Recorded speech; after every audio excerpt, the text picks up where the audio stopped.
recognized symbol of excellence in sports entertainment.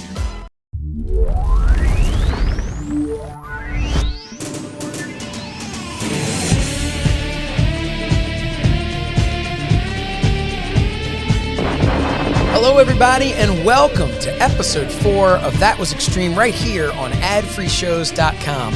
I'm Josh Shernoff from So Says Shernoff on Fight, the #1 satirical wrestling news show in the world, maybe the only. And as always, I am joined by the quintessential stud muffin and host of the 69-minute Eargasm podcast, Mr. Joel Gertner, and the leader of the BWO and my co-host every Monday morning on the Mind of the Meanie podcast, which is also available to view every Monday evening on Fight, the Blue Meanie. Guys, how you doing? Doing good. Ready as I'll never be. Another exciting time of the month on free shows. Yes. So I'm happy to be here with you guys on that time of the month. Yeah, if I'm you doing well, as you can imagine. I'm sorry, Josh, you were saying. No, I was just going to say, if you don't like this this time of the month, there is a pill I think you can take that kind of but gentlemen, today I've decided to call an audible, and I hope that's okay. I'm going to change up the topics a little bit. Today we're going to cover the ECW career of Marcus Corvant. So let's get started. The alpha male Marcus Corvant debuted for WWECW January 16th, 2007 in a win over fellow TNA alumnus Cassidy Riley. His name was spelled Marquis, but 1 week later, the spelling of the first name was tweaked to the more traditional Marcus. Also, April Fool's, everybody. That's right. It's April 1st. April Fool's Day. And as much as I love me some Monty Brown, we will absolutely never have an episode of That Was Extreme covering the ECW career of Marcus Corvant. How do you know? You know what? what? If we include it as an option in the poll, then you get served, and then we have to. Nothing against Monty Brown, like we have to have one, but I mean, you never can, especially with our audience. That is true. I mean, between some of the one dude that thinks he has a better shot doing the interview with Danielle Fishel than I do, and we've got a bunch of whack jobs and nutballs, man. We really do. I mean, yeah, and we wouldn't have it any other way. Of course. But instead of Marcus Corvant, we thought today that we would take a look back at a cornerstone of ECW, a man who was middle-aged and crazy before, I guess, every wrestler is now middle-aged and crazy. I'm talking about Terry Funk. Today, we are going to talk about the Funker. Guys, what was the first time you met Terry Funk? Joel, let's start with you. Wow, look at that. That's a nice-looking figure right there. I wish the case was in better condition. There are a few dings in the plastic, but that notwithstanding, when they closed the Toys R Us a couple of years ago, that's nearest to here, we got 3 different WWE related things that we adopted, and in the clearance bin, maybe because the case was damaged, was this ECW '97 flashback. Terry Funk. Yeah, I have that one. Yeah. Yeah. So that's the first time that you met that figure. When was the first time that you met the actual Terry Funk? ECW. I never came across him on the indies. So the first time I met him was would have been the first time he was in for us while I was with the company. So the first time he was with us from September '95 on. So before Barely Legal, I think, in the run-up to it. Maybe in '96 or so. Not quite sure.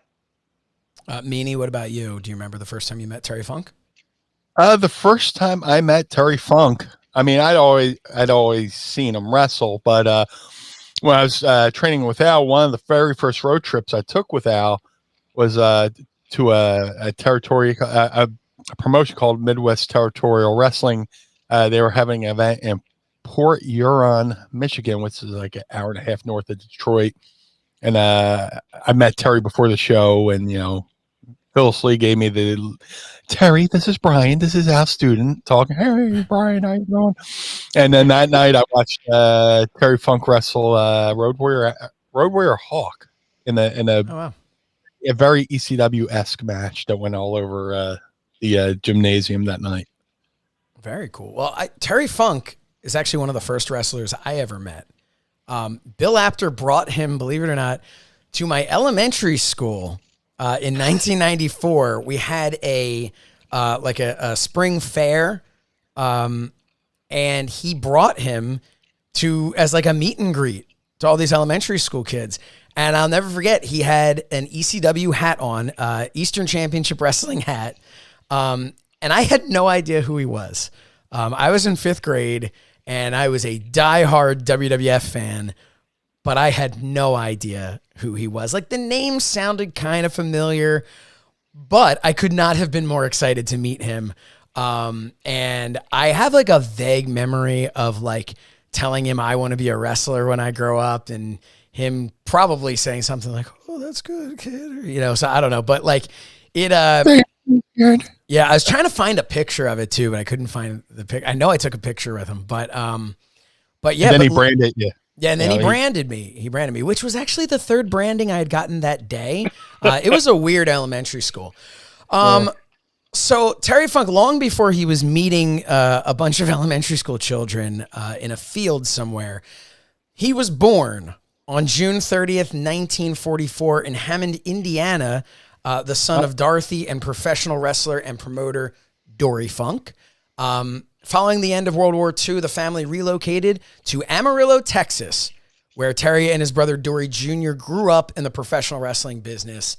After graduating high school, he attended West Texas State University, which is now known as West Texas A&M University, where he competed in amateur wrestling and football. But like it often does to second-generation wrestlers, the family business came calling. And in 1965, he was working in his father's Western States sports promotion in Amarillo, Texas. He debuted in a match against Sputnik Monroe on December 9th, 1965. So I had never heard of Sputnik Monroe, to be honest. But after looking him up, he is a fascinating dude. And I encourage everyone to Google him and learn a little bit about him. Do you guys happen to have any Sputnik Monroe stories? Isn't he pivotal? I'm sorry, Meanie. No, please go. I'm remembering anecdotally hearing that I think he had a large part to play in race relations within pro wrestling at the time in the mid 60s. Yeah, the story that of what I read about him was that I don't know if he was tired or whatever, and he picked up an African-American hitchhiker and to drive him the rest of the way to the show. And he, as the story goes, he got out of the car and he was like kind of arm in arm with the guy, and like very, like, obviously they bonded quickly. They were friends. And fans were outraged that he was, would be there with a black man. And he very much was kind of like, I don't see the issue. I don't care. And I believe that began like the process of, I read some stuff, and definitely people should look him up. But he had issues with where the black audience members were being seated, they were in like, I want to say they were in the balcony and the white audience members were on the floor. And so he was working on trying to basically change all of that and saying like, what are you doing? And that was not, unfortunately, a popular thing to be doing at the time. So it was really fascinating, his kind of story and what he did. But yeah, Joel, that was what stuck out to me. Meanie, what do you know of him?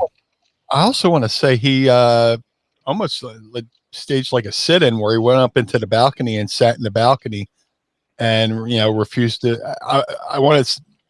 I'm going by memory here that, he refused to wrestle until they allowed the African-American wrestlers to sit, downstairs as well. So, but also great man for the movement of African-Americans. But if I could give some useless knowledge, there's a really good punk song called Sputnik Monroe.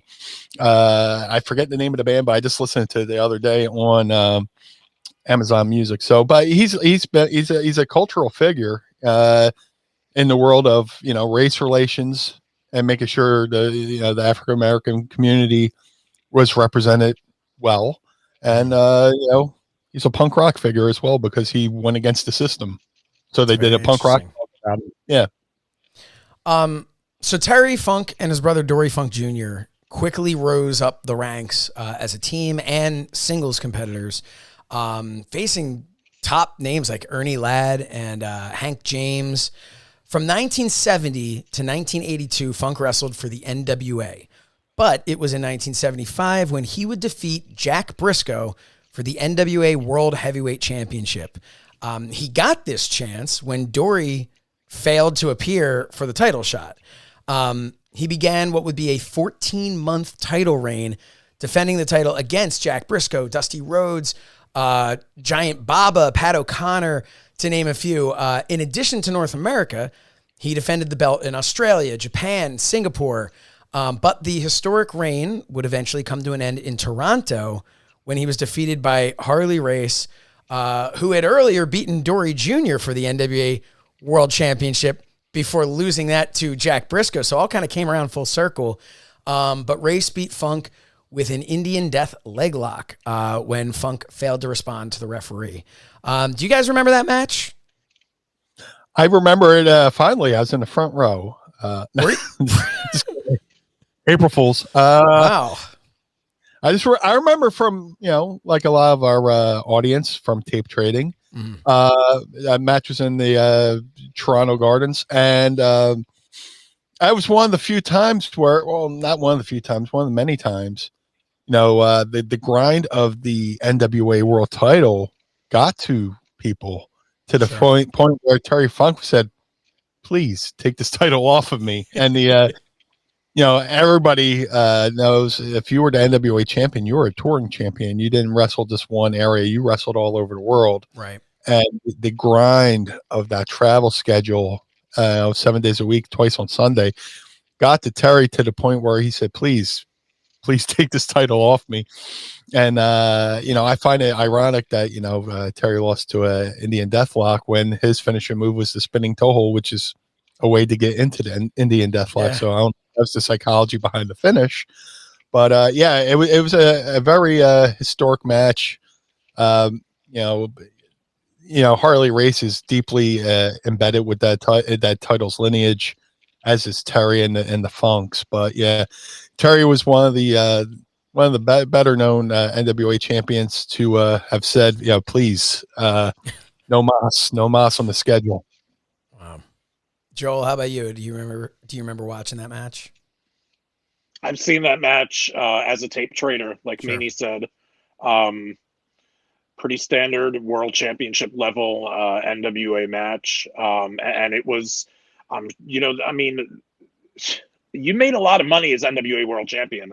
That was kind of the pinnacle at that time. But you were working for it, man. Like Meanie said, 5 or 10 matches a week and you're all around the world and you're just, it's, even if you're getting 10% of the box office or whatever it was, it's not the kind of thing.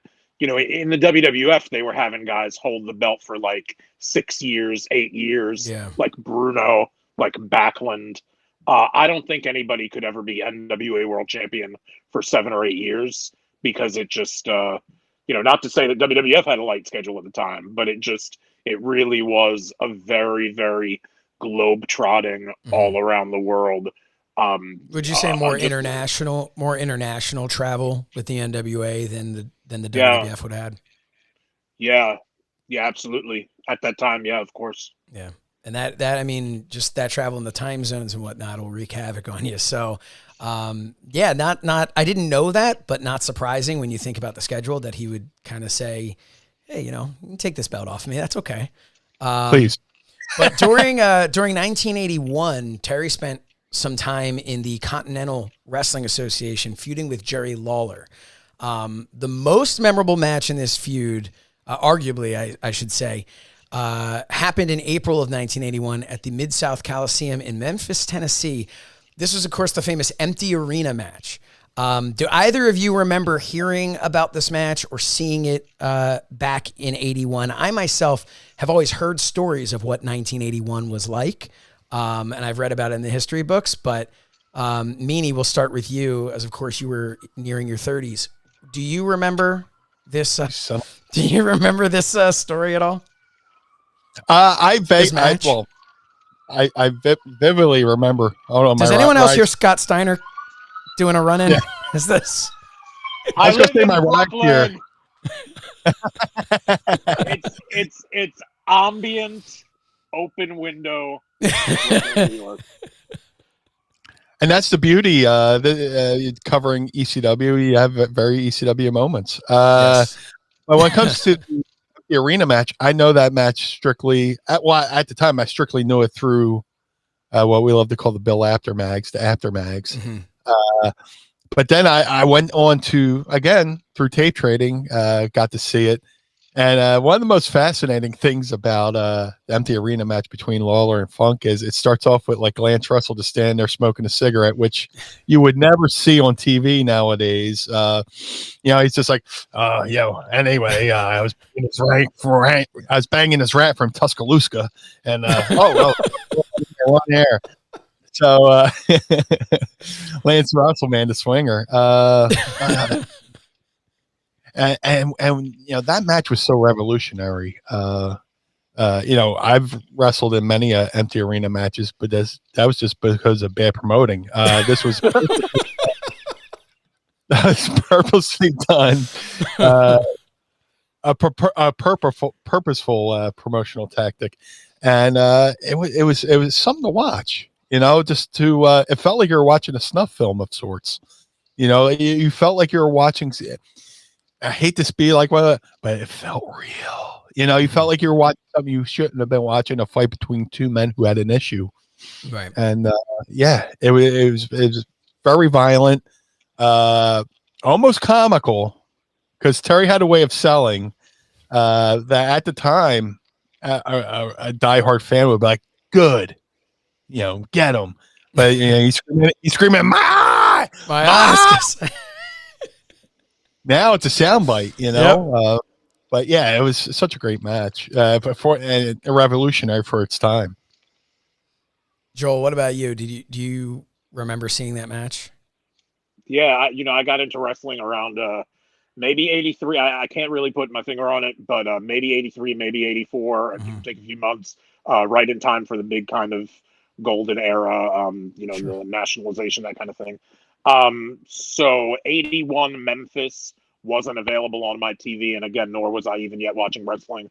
At that time, I thought that my what I would wind up doing for a living was being a game show host, because I was heavy into game shows before I ever found wrestling. But yeah, as a tape trader, that's a legendary match that I actually heard about first, and then got on a tape of old Memphis stuff. And I remember, the first time watching it, just kind of, it was really surreal. It was very well done. Like Meanie says, it was almost, it had that like lights out, that kind of like dark match, that mm-hmm. kind of unsanctioned. It had that kind of vibe to separate it from, we now return you to your regular programming. It was not your regular programming.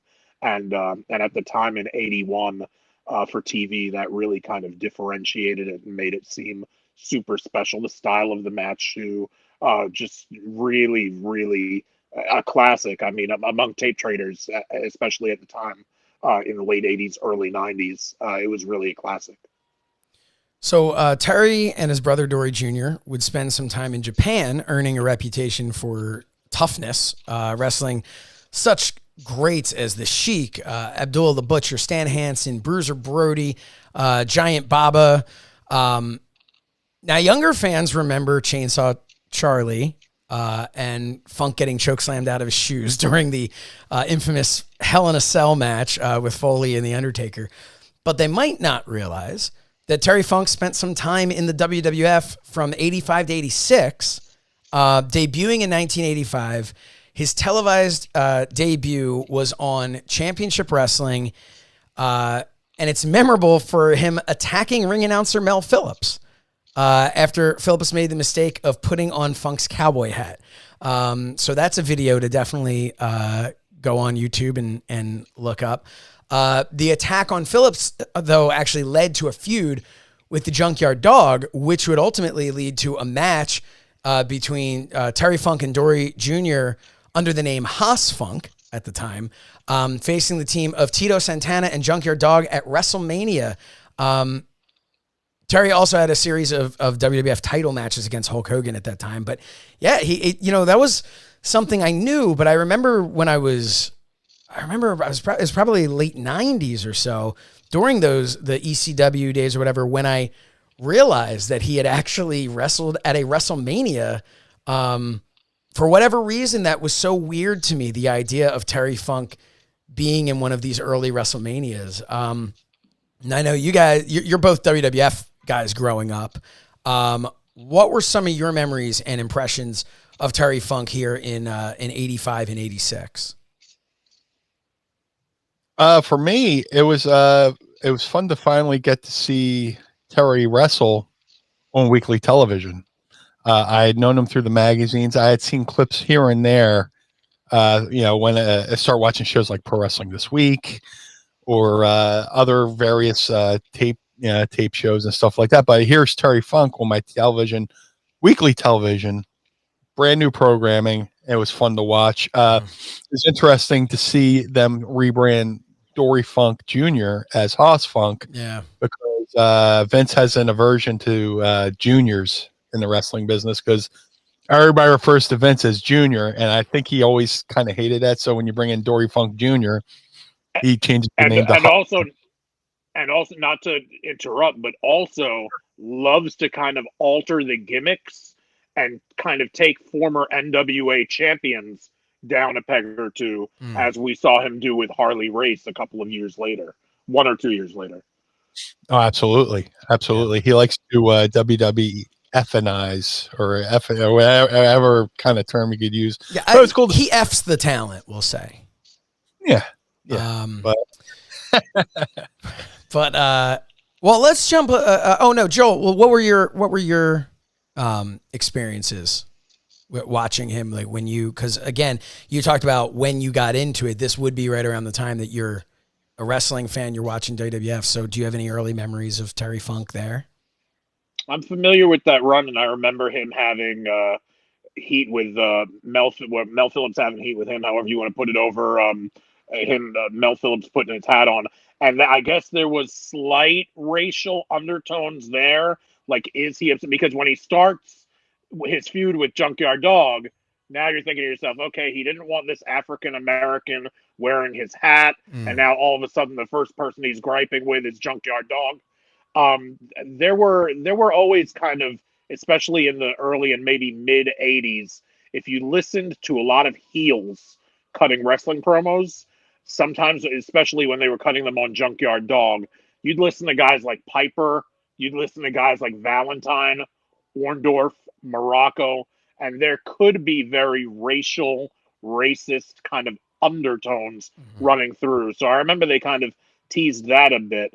But I think Terry Funk, maybe for Saturday night's main event, he did one promo involving a water slide or something at an amusement park. If I'm right about that. And then all leading up to, I think the tag match that you referenced. Now I'm saying it out loud. Now I'll be wrong, but I want to say it was WrestleMania 2. Yeah. I think the LA part of WrestleMania 2, but I haven't watched WrestleMania 2 now in so many years that, in a few years anyway, it was LA. Yeah. So that was one of the 4 matches they had in LA. So that was supporting the overall main event of the second WrestleMania, which was Hogan Bundy in the cage. But yeah, Terry Funk, I think, took on Hogan again, also maybe on Saturday night's main event. So he got a heck of a heel push. He was definitely a top guy. And I'm pretty familiar, with his kind of 85, 86-ish WWF run. Well, not to cut you off in the way that clearly someone was cutting someone else off because we heard the car horns there. But I do want to jump ahead a little, getting closer to why we're here. But first, I want to mention Funk's time in World Championship Wrestling. So In 1989, he began feuding with Ric Flair after Flair had defeated Ricky Steamboat at Wrestle War for the NWA World Heavyweight Championship. Let's remember, this is a championship that Terry Funk held before. So Funk was one of the 3 judges of the main event and then challenged Flair to a title match. Flair refused, saying Funk was spending time in Hollywood instead of focusing on wrestling. And Funk then attacked him, pile driving Flair on a ringside table. This has to be one of the earliest table spots in a big promotion, does it not? I was trying to think of other ones, and I know you can always find something earlier somewhere else, but do you guys remember seeing a table spot like this any earlier? The first time I ever saw a table spot that really stuck out to me was Randy Savage pile driving Ricky Morton through a table at the Mid-South Coliseum and rewinding that because I had never seen that happen, and the way the table just broke perfectly and they just both kind of died in the spot and stuff like that. With the Terry Funk spot, as far as being on a national scale, I believe that's the first time I ever saw a table spot like that. And it was one of those botchamania moments where the table refused to do the job, because when Terry pile drove Ric Flair, not only did the table break, he almost did some damage on Rick's neck in the process. So as far as table spots in general, that's on a national stage. That might have been one of the earliest. Joel, do you have any memories of an earlier one? I concur wholeheartedly with Meanie. I was thinking it while he was saying it, that a territory like Memphis would love to use the furniture a bit, but on a grander scale, you didn't see it much on national television, either in syndication or on Turner Cable or anything like that. So like you say, Josh, it's probably the earliest or one. And at Memphis, I mean, to the point where a couple of different feuds wound up being a concession stand brawl. Sure. But no, man, I loved that they went ahead and made it real, just like the empty arena match, that they, involved the table and everything else. I loved the promo aspect of it all. I loved Funk saying something along the line after Ric Flair turns him down because he's either not in the top 10 yet because he just got back from the movie, or maybe he was like exactly number 10 or whatever. But Flair found a reason to say, hey, man, you're not so much wrestling these days anymore. You're Hollywood now. And I remember as Funk's beating him up and goes after him and blindsides him and puts him through the table, he's, look at your banana-nosed horse tooth punk now. It was amazing, man. It was for real. It was fun. It was definitely fun because Terry Funk had his Roadhouse perm in that era. He had the Roadhouse perm and the over-the-top perm that he wore in Sylvester Stallone's movie and stuff like that. He was the fight coordinator for people who don't know.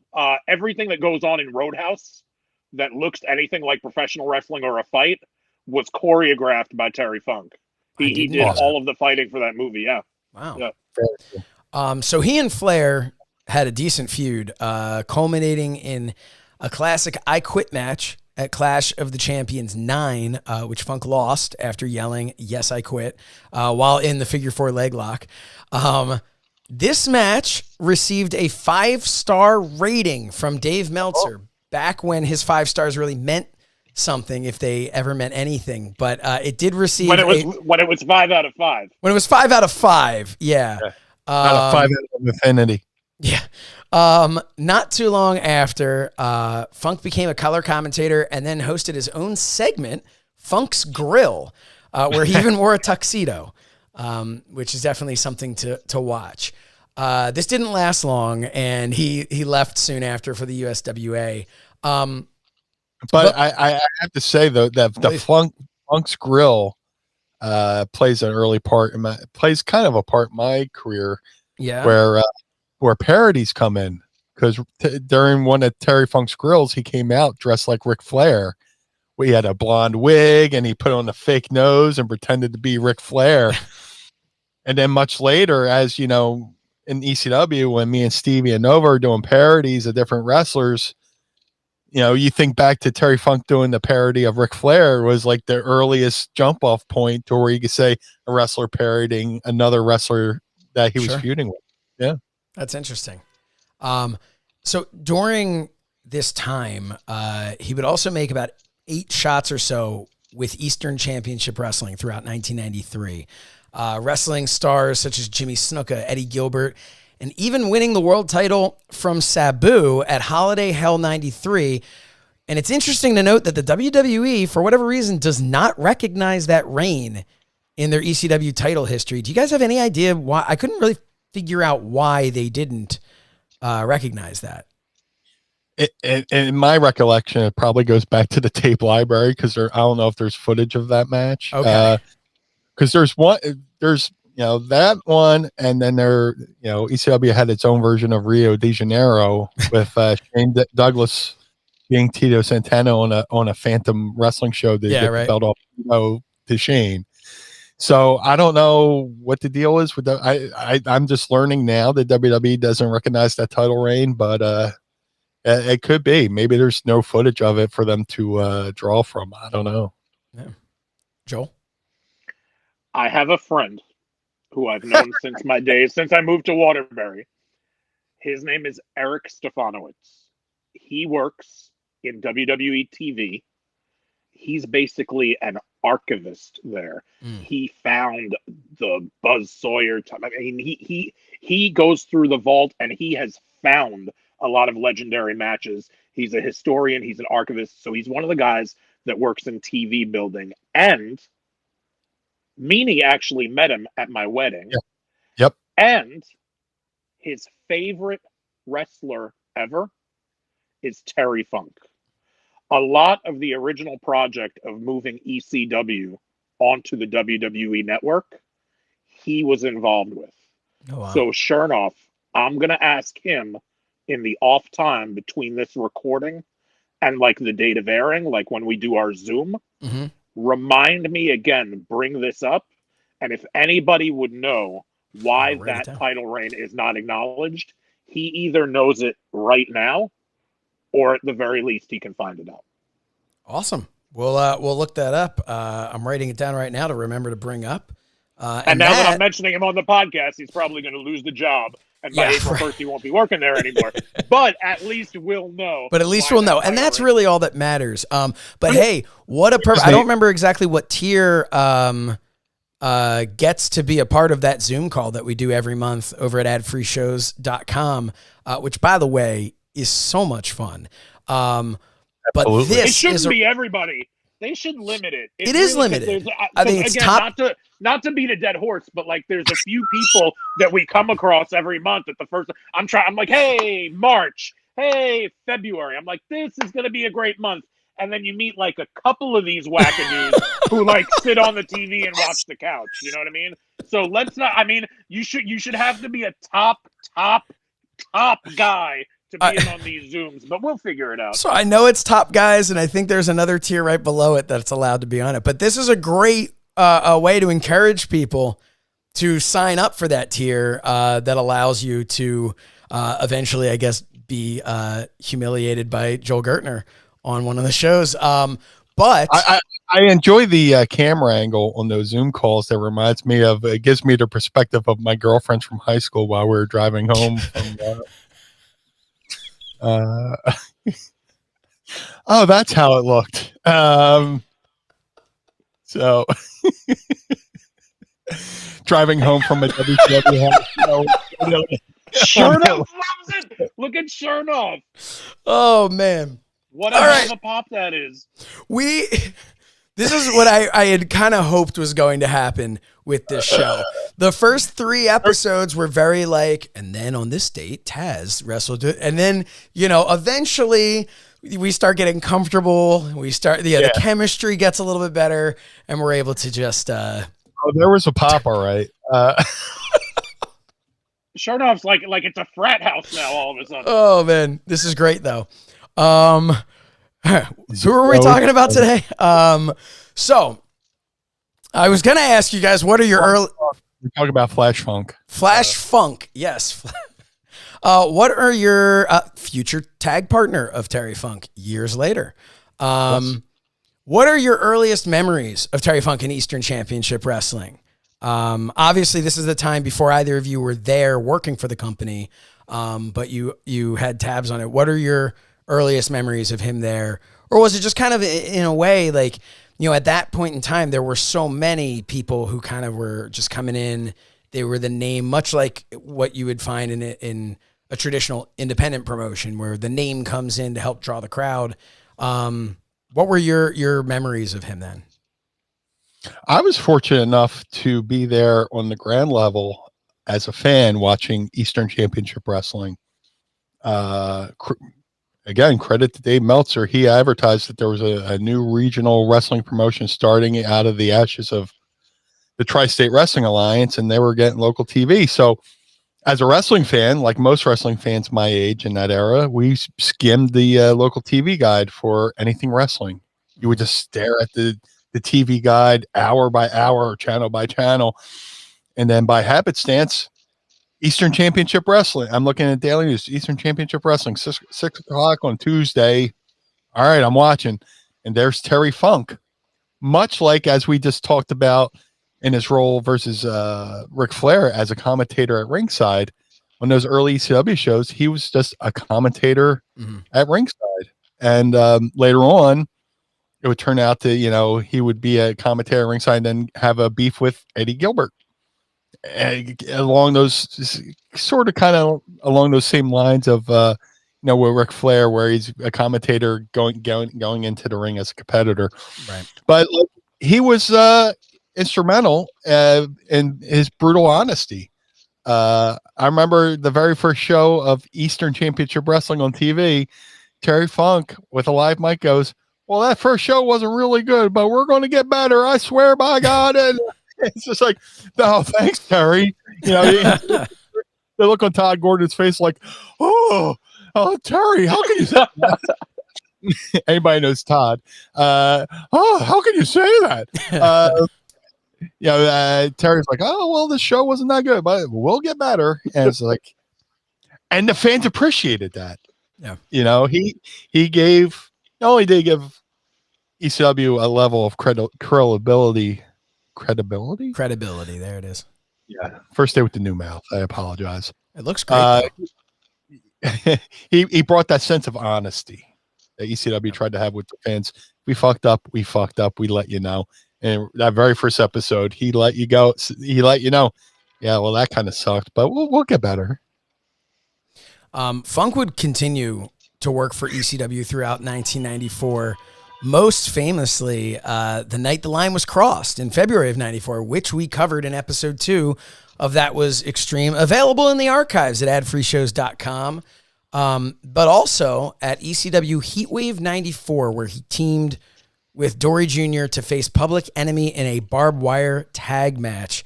What do you guys remember about that match? And is this not one of the early introductions of the extreme side of ECW? How important, so you look at this and you see Terry Funk's there, and we know all the other names, but how important was it to have the Funks be a part of that as opposed to just two lesser known, hardcore wrestlers? And we've got, 2-on-2 of guys that you're not really overly familiar with, and we're going to do this barbed wire match. But to have the Funks involved in that, how important was that? You want to go first, Joel, or anyone? Yeah, pretty important.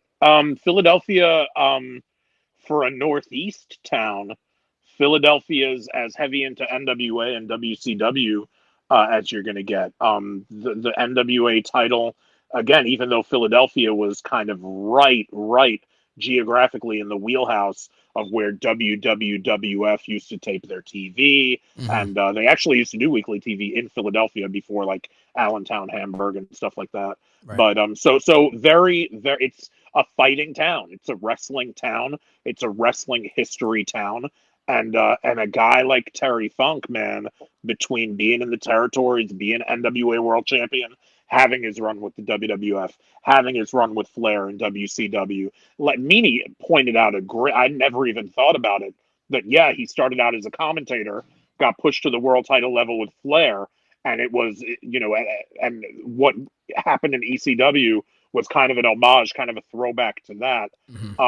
Yeah, man, it was very important that it was the Funks. The Funks carried a lot of legitimacy and validity and credibility to those fans in Philadelphia. And, for a relatively new tag team of the Public Enemy, it gave them credibility. A lot of the, ECW fans were, the smart marks. A lot of them knew Teddy from his time as the Cheetah Kid. But this is a brand new venture. I was front row when the Public Enemy debuted, and everybody was like, who are these guys? Not putting two and two together. And then you realize, okay, it's Teddy and a new guy. But, those matches between the Public Enemy and the Funks just gave Public Enemy so much more credibility in the eyes of ECW fans. And that was just another example of Terry Funk giving back to the business and building talent around him and making people. Terry Funk loved to make a wrestler. Something that people might find really interesting, especially because years later you would look at ECW to WCW and its jumping ship and all of that. Not back then, because the night after that barbed wire tag match, Terry Funk was wrestling at WCW Bash at the Beach. He was really lending credibility to ECW because in '94, Funk was pretty prominently featured in WCW. So to be able to go from one to the other, because obviously ECW was not what it would become. But you've got this big name on TV is now here doing this. He's in WCW, so he's wrestling Tully Blanchard to that double disqualification, Slamboree 94. And later that night, that's when he's joining Colonel Robert Parker's stud stable, which was eventually going to lead to his involvement in War Games at Fall Brawl. So he was really on a lot of the big shows for WCW. Ultimately, his last show at WCW would be Halloween Havoc and a loss to the Nasty Boys, but he left WCW then, would not return until January of 2000. But 1995, and that's kind of where we get into things here, into the thick of it with ECW. He was mostly ECW with a few shots in Japan. He was mostly spending time in ECW, but it was when he joined IWA Japan that kind of cemented his hardcore legacy, because in IWA's most famous event, the King of the Deathmatch tournament, held August 20th, 1995 in Kawasaki, Funk would first defeat Leatherface and then Tiger Jeet Singh in extreme style matches, which featured barbed wire covered boards and glass and chains. But then he moved on into the finals of the tournament. And in those finals, Funk was ultimately defeated by his protege, Cactus Jack, in a no ropes, barbed wire, exploding barbed wire boards and exploding ring time bomb death match. It was insane. I'm sure you have both seen this death match with Mick Foley.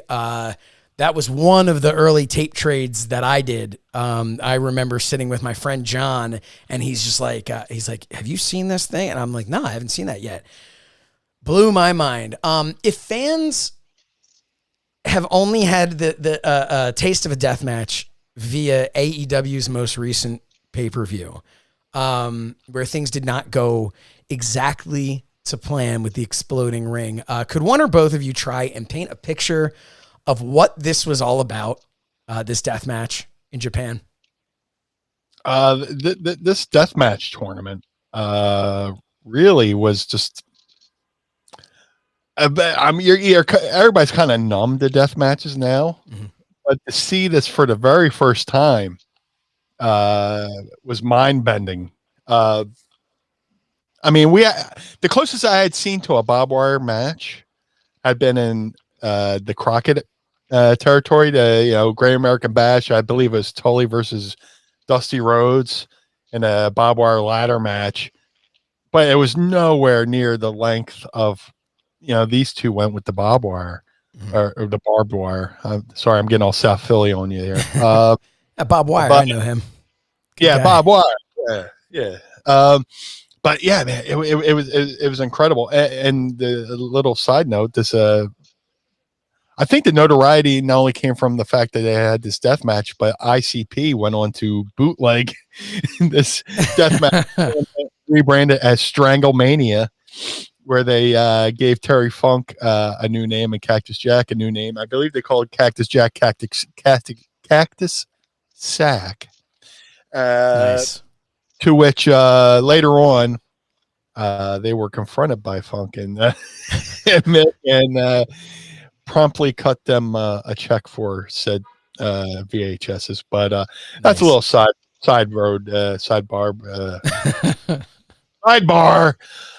Sorry, first day with the new brain too. But yeah, and it was insane to watch that tournament. And I didn't get to see that tournament until much later because I was one of Cactus Jack's first opponents after that tournament. I had wrestled in a tag match against Cactus Jack in Newcastle, Pennsylvania for Steel City Wrestling. And it was me and Rick Matrix versus Cactus Jack and Ray the Crippler Roberts. And Cactus had just come from Japan to that show, and his arm was gauzed and taped up, and just the smell, to be around that arm, it was brutal. So I can only imagine, how Terry felt, going through all the, everything they went through with that match. But, I'm a little long-winded on here, but yeah, just to travel back to that time where death matches weren't a thing to where they are now. To see it back then in 95 was mesmerizing. Like anything else, I think things get overdone. And you get numb to it. You get numb to it. Which is, a death match is not something that you should ever get numb to. But unfortunately, you do see a lot of it. But back then, it was something else. Throughout 95 and 96, though, Terry Funk had many feuds and wrestled programs with people like, of course, Cactus Jack, but the franchise Shane Douglas, Sandman, Sabu, and even his own protege, Tommy Dreamer. I want to talk a little bit about Terry Funk and Tommy Dreamer. On screen, we saw them as teammates, and we saw the love Tommy had for Terry. Behind the scenes, what was their relationship like that the two of you experienced? How true to life was their relationship on camera behind the scenes? Well, for me, my first arena show as the Blue Meanie, where Terry Funk was on the show. I had met Terry the month before, when we had the fire incident, which I'm sure we'll get to. But Tommy Dreamer comes over to me as I'm getting dressed as the Blue Meanie and grabs me by the arm and physically walks me over to Terry Funk. And he goes, Terry, this is Brian, the Blue Meanie. And apparently Funk had wanted to talk to me. He's like, Meanie, when go out to a junkyard, buy the oldest, most beat up car, get a blue car, and you can put BM on the side of the car.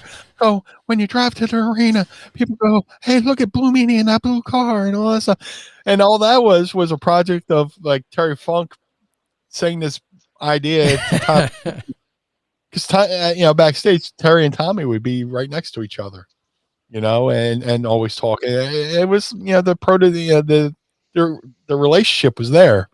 So he was saying this offhandedly to Tommy while they were just sitting there, and Tommy was like went and grabbed me and brought me over to Terry. He's like, you got to hear this. So their relationship was real. Him being Terry's protege was real, much just like Cactus being Terry's protege.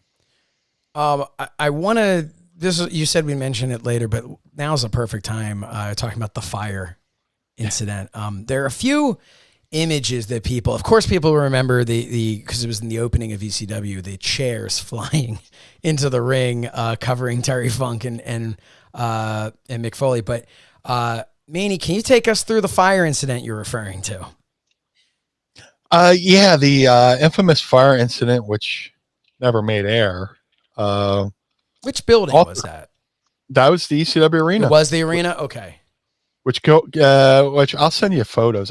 Which coincided with my first debut for ECW, where I was just a random fan in the crowd, being a mark for Stevie Richards. Me holding up signs saying Stevie Richards rules, or Stevie Richards here, or whatever. And that night, I debut. Stevie's wrestling Johnny Grunge in a raggedy ass hoe match where the loser has to wear a dress. Stevie loses the match. But instead of Stevie wearing the dress, Jason Knight comes out and offers to wear the dress for Stevie and leaves. But that match never made air. My debut never made air because at the end of the night, there was a match between Terry Funk and Cactus Jack, which contained a spot where Cactus Jack was going to hit Terry Funk with a flaming chair shot, which included Cactus wrapping a chair in a towel, doused with lighter fluid, taped to a chair, which scientifically probably wasn't the best idea, knowing that fire could melt tape. It's the rock, paper, scissors. Paper covers rock, scissors cuts paper, fire melts tape. So he lights the chair on fire, and he goes to hit Terry with it. And as he hits Terry with it, the towel flies off, and Terry becomes engulfed in flames. And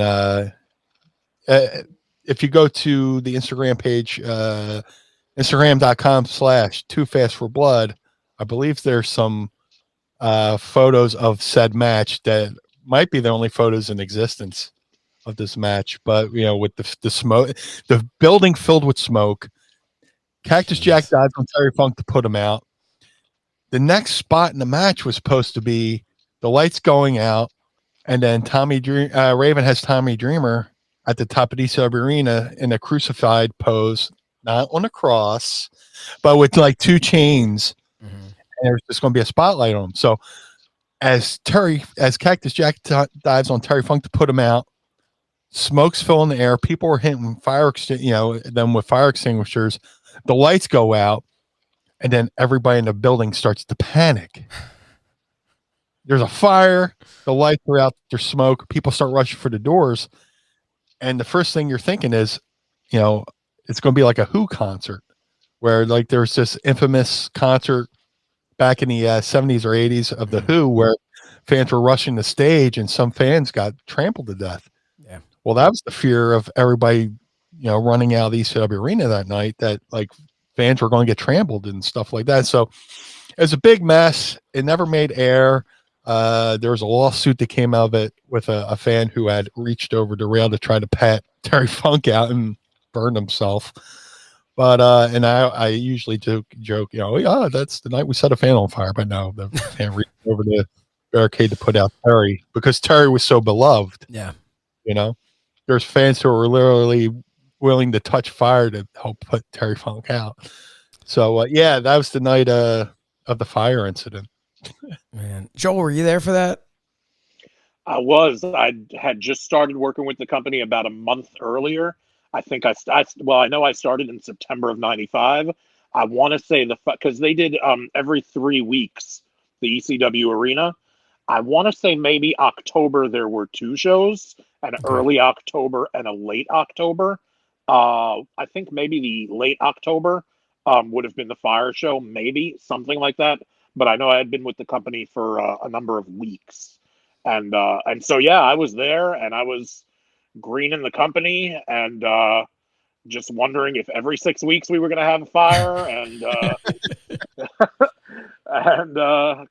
man, I was absolutely, and I was ringside too. I was just going to say, would you have been at ringside? Yeah. I was timekeeping. So I was right near the fire. Yeah. Did you, how hot was that? Like, could you feel the heat from the flames there? You could. I mean, just picture you go to a WWE show and Joel had run away so fast though that like I'll sit in the arena for a WWE show. I'll get tickets or whatever, and when I do that, like when there's pyro, you could just have reasonably decent seats, and you can feel the heat off the pyro. Oh yeah. But when it's actual fire. and it's 10 or 20 feet from you, yeah, it was pretty hot. Man. I might also add, like, after the incident and the lights come on, Terry Funk comes into the locker room, and he is a man possessed.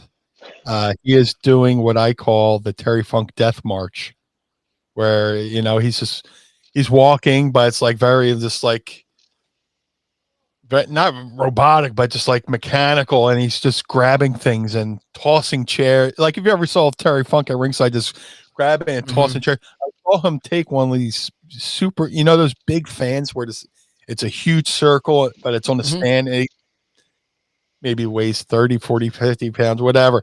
Grabs it with one arm and just launches it. Jeez. And it's just like, and this is like my first night officially in the company. I'd gone before and just, you know, been a wallflower, but this is my first time of seeing something like this, and just seeing the carnage in the locker room of Terry just furious, and just, you know, the man was just set on fire. Yeah. So, I mean, it's fair for him to be a little bit upset. I ran for the you know, the infamous steps from Beyond the Mat. Yeah. I ran up those steps. I was like, I'm getting the fuck out of here. You know? So let's jump ahead here to 1997. All right. Yes. 97 is arguably the most important year in modern wrestling.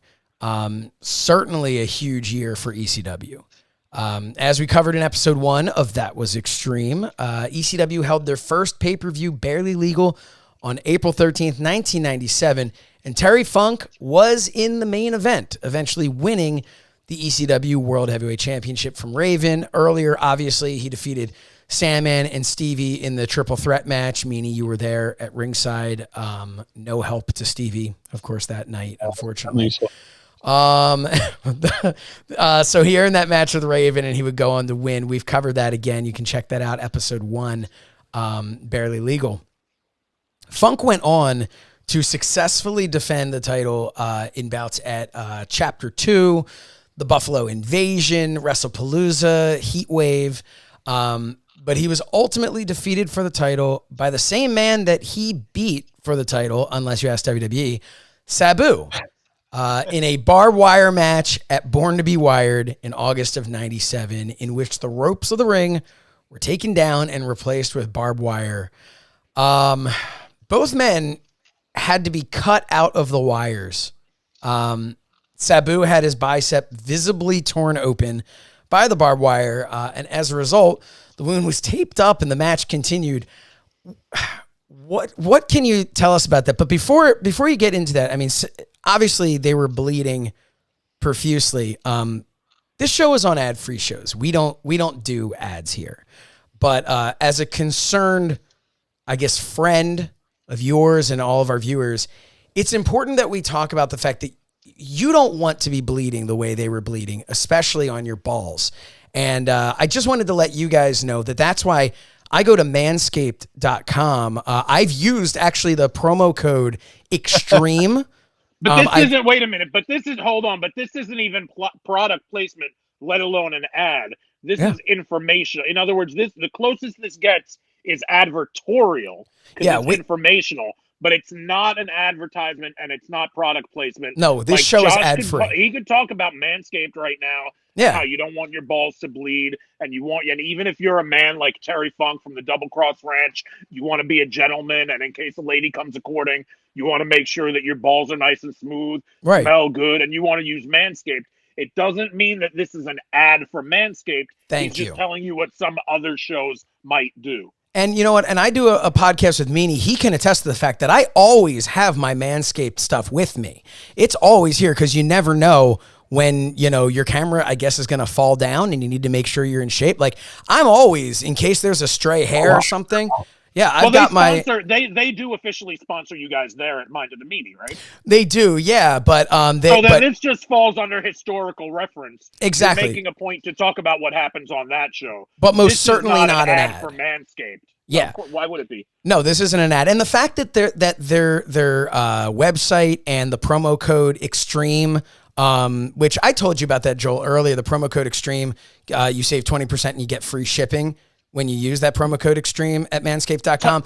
But the fact that that's on our screen, honestly, was my fault because I accidentally put it on there. This is not an ad. Just like I'm not going to sit here and waste any of your time talking about how there's a little LED light on this trimmer, on this Lawnmower 3.0, so that all those hard to reach places, you can see them. I'm not going to go into this and be like, oh, we need to have, ball deodorant, the crop preserver, anything like that. I'm not going to say that these all come in the perfect package 3.0. It just maybe when we were talking about the barbed wire and the bleeding, it made me think how grateful I am, and I know the two of you are, for manscaped.com. And I guess I'm not comfortable doing an ad on ad-free shows. So I just want to tell all of our friends watching, between us, not an ad, but this is just Josh talking directly to you.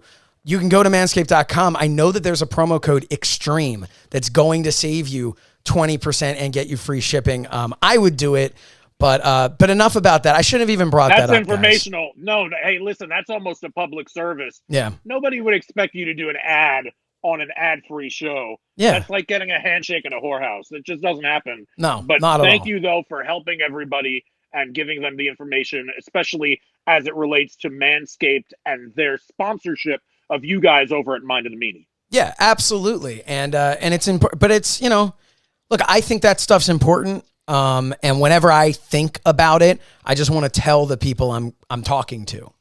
When we do an ad, you're going to know it's an ad. I mean, imagine if that's not an ad. When we actually do an ad, we'll hit you over the head with it, and that company's going to get some clientele out of it. Mm-hmm. But this, for sure, not an advertisement whatsoever. No, never on adfreeshows.com. I just couldn't in good conscience go on here and be like, go use our promo code Extreme and save 20% and get free shipping. Like, no, I couldn't do that. That's not me. That's not my style. That's not your styles either. So this was just a bunch of friends talking about it. Meanie, I know your balls are terrific. We've all seen them on Raw. You told him, dude, 35 minutes ago, you told him he had a pretty mouth. Now you're talking about how nice his balls are. I didn't say pretty. I said it looked nice. His jokes. You're wearing a blue shirt. Is there something I need to know?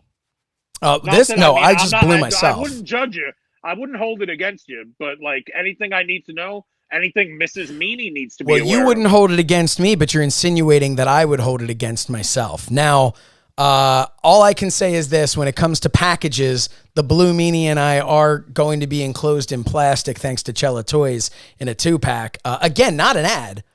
Not an ad at all. Just mentioning that we have 2-pack action figures coming out, that you could go to mindofthemeanie.com and order those now. Because nobody would buy a 3-pack, right? I was going to say because nobody would buy a single pack of me. Listen, for all you know, brother, I'm in talks with Cella Toys on my own email line with them, and there might be an action figure of mine coming, and you don't know. Don't you dare threaten me with a good time like that. Don't think I don't need this necessarily to be a menage a trois of action figures. Oh. You guys can have your little 2-pack, you with your nice sapphire blue shirt, laughing at Meanie's jokes. Meanie's got smooth balls. 40 minutes ago, he's got a pretty mouth. That's fine. I'll just be here. Listen, some of the best vehicles, some of the most quality rickshaws in all of Asia have 3 wheels. And I don't mind being a huckleberry to both you guys. First of all, I think it's important to mention that I think Meanie's mouth looks just as good now as it did 40 minutes ago.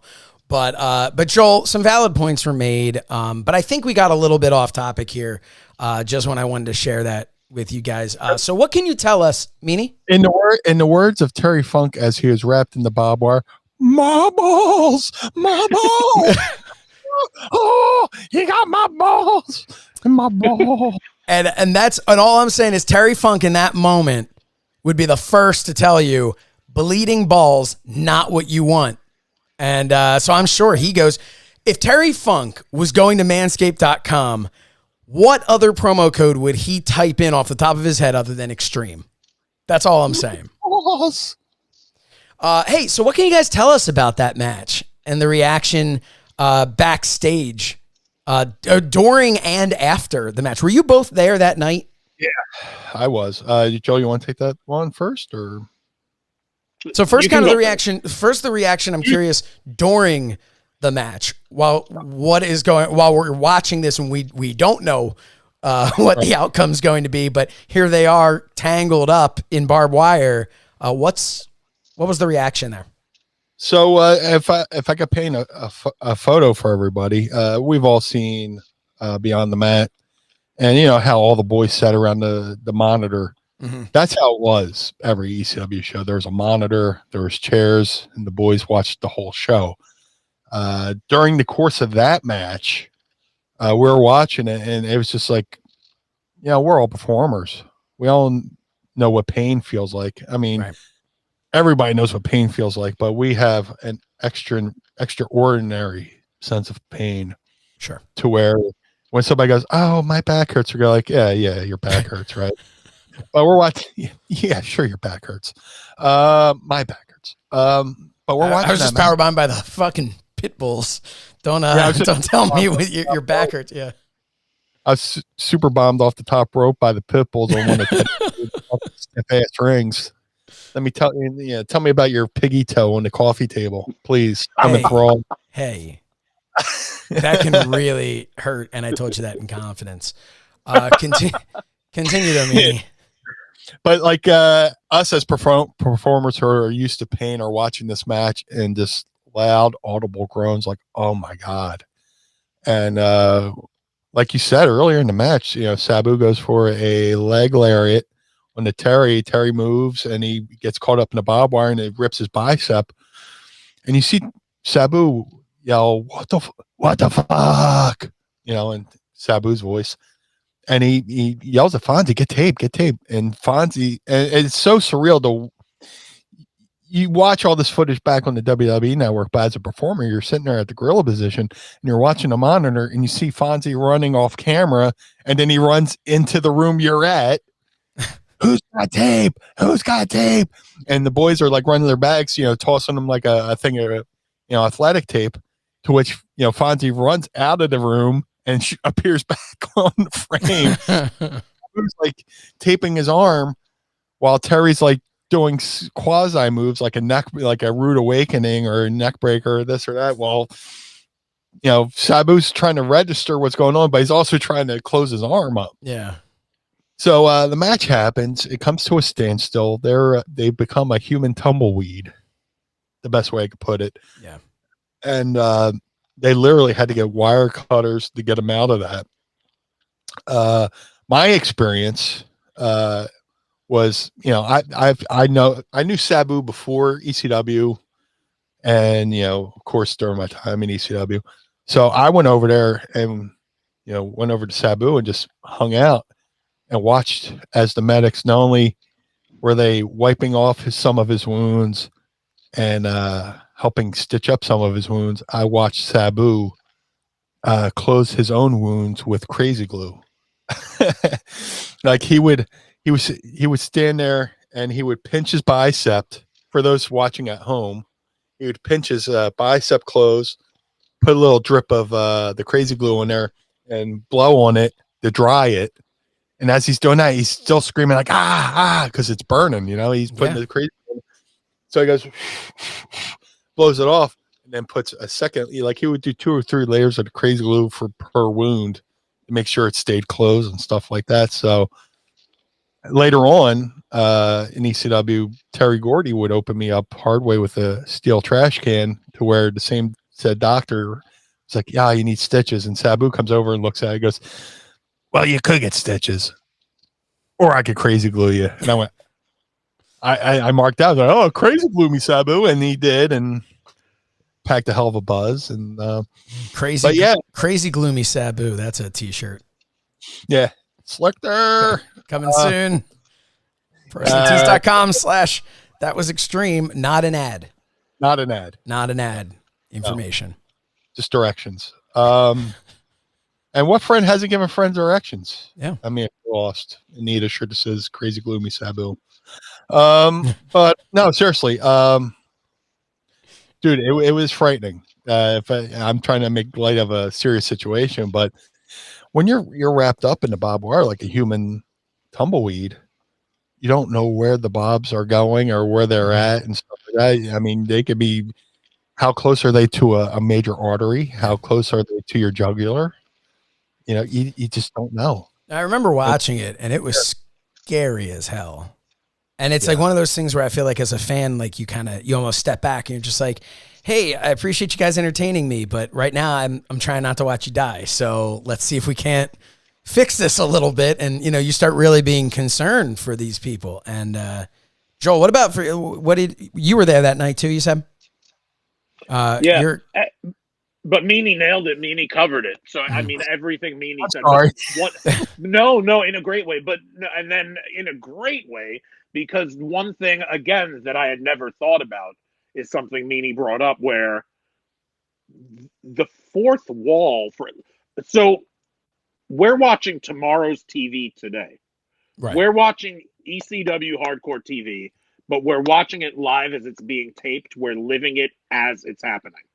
Now, the fourth wall, there is one, and it's this black curtain that when you walk through it one way or the other, it separates the arena where you've got to be on because you're in front of the fans and you could be on camera.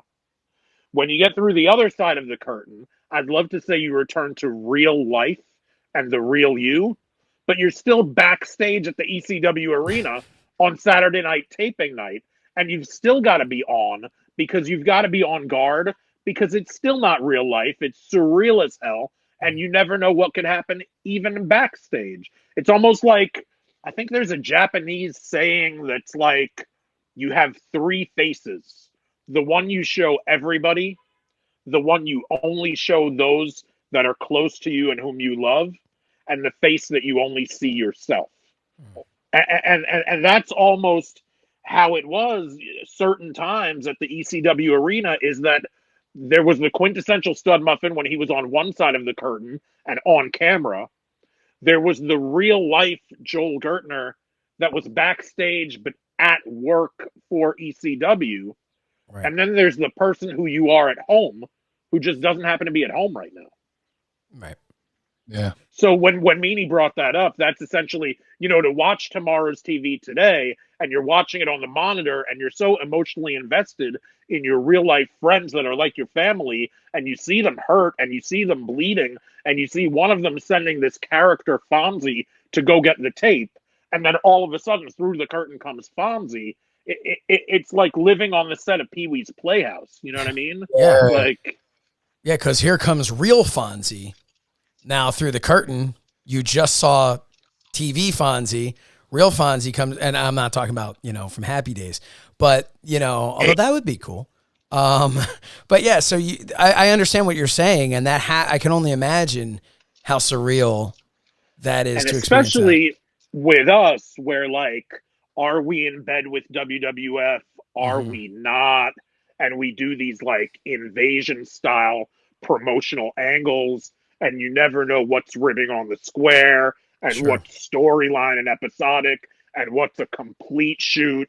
And it's like there were countless moments in the ECW part of your career where at that given moment in time, you don't know how real what you're seeing and what you're living through is. Yeah, and that's something you've mentioned here on the show before, that you always kind of had this assumption that you were being worked, or that maybe not you personally. At least that you could be. At least that it was possible at any given moment that you could be, yeah. Yeah. So does something like having Fonzie run back, asking for the tape, is that something that kind of snaps you out and go like, oh crap, I think what we're looking at, this is not part of the show. Yeah. Yeah. So Fonzie running back for the tape is like, the mass transit incident when Eric Koulas's dad. I watched Eric Koulas's dad run into the locker room through the curtain and get escorted out by security. Hey, you can't be back here. And his dad's looking for New Jack in the locker room, and New Jack had just, been escorted out through the back.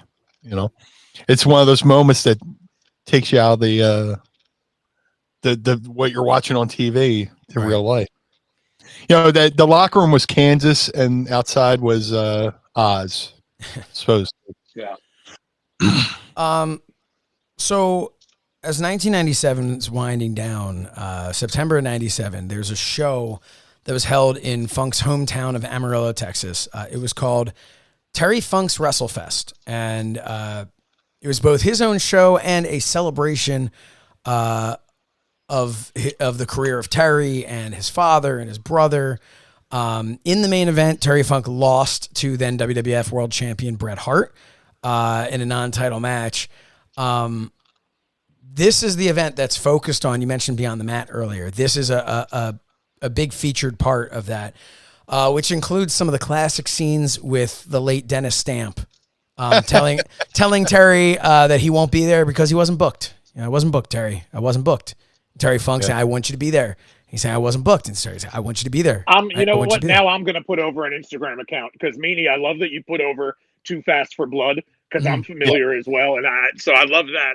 There's a guy that I came across on Instagram like last few days. Looked at his account name. It's I'm Not Booked, Terry. That's awesome.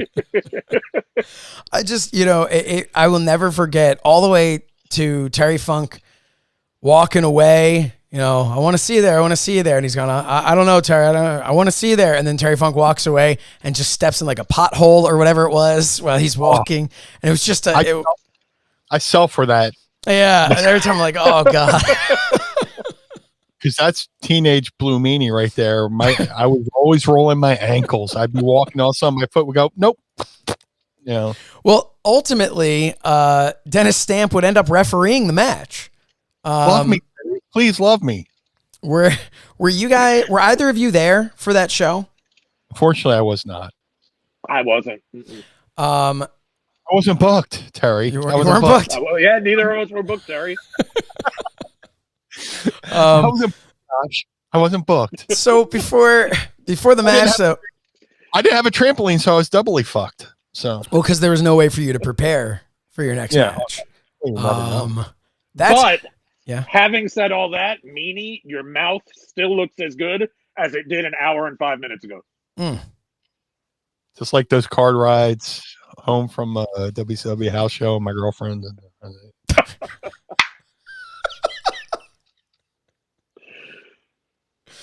Oh man, it only took 4 episodes for us to degenerate. Completely devolve. Yeah. Yep. All right. First three episodes, you met the representatives. Yes. Like any relationship, the first couple months you meet the representatives, and then at like some point the mask comes off. It's me. Now you're seeing the faces that we show to the people who are close to us. Yes. And love us, with the exception of like a couple of whack jobs who still snuck by. But okay. Spoiler. Topanga's going to choose Joel. I'm just saying. Topanga's going to choose Joel. I mean, you've never watched television a minute in your life if you don't realize that. I mean, come on. We all know how this one's ending. Before the match, or maybe after, I'm not entirely sure when, and you guys can't help me with it because you weren't booked, but ECW owner Paul Heyman presents Terry with a belt that was allegedly paid for through a collection taken up by wrestlers on the ECW roster, and he is declared the lifetime ECW World Heavyweight Champion. Who paid for this belt? Did either of you pay for this belt?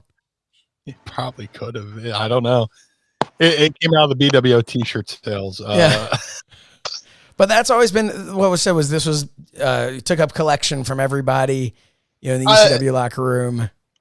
That's a little blurry on me. I'm not saying it's a lie, but I was not part of the Go Funk Me for this belt. Well done. So if you want to get the belt, it's going to have to be 20 other ECW guys who all go funk themselves, because I was not Go Funked Me for this one. So the real question I think everyone here at adfreeshows.com is asking is, if not yet, how long until Conrad Thompson owns that belt that was presented to Terry Funk? I don't know. Everybody's got a price. Terry's got his, I'm sure. Check out Title Chase. Maybe it'll be on there one of these days. Oh, absolutely. Title Chase. So good. So maybe he's got to beat, maybe Conrad would have to beat Terry in an empty arena match at one of the shows that Meanie was talking about, preferably Woodbridge, Virginia. so we could do our only non-ECW related episode, because you could actually almost get a couple of hours out of Woodbridge, Virginia. Wow. I have that show on VHS. I gotta get converted. You are hurting my feelings. I don't know anything about Woodbridge, Virginia. You're the a better legend. person. When it comes to that show, the less you know, the longer you live. Okay. Yeah. But I will say, there's a show in Woodbridge. No fan showed up. Blah, blah, blah, blah. So Joel gets on the mic and cuts the legendary promo. Well, the owner of the vehicle and That's reads off the show. Reads Meanie off. reminded me. I forgot that I did it.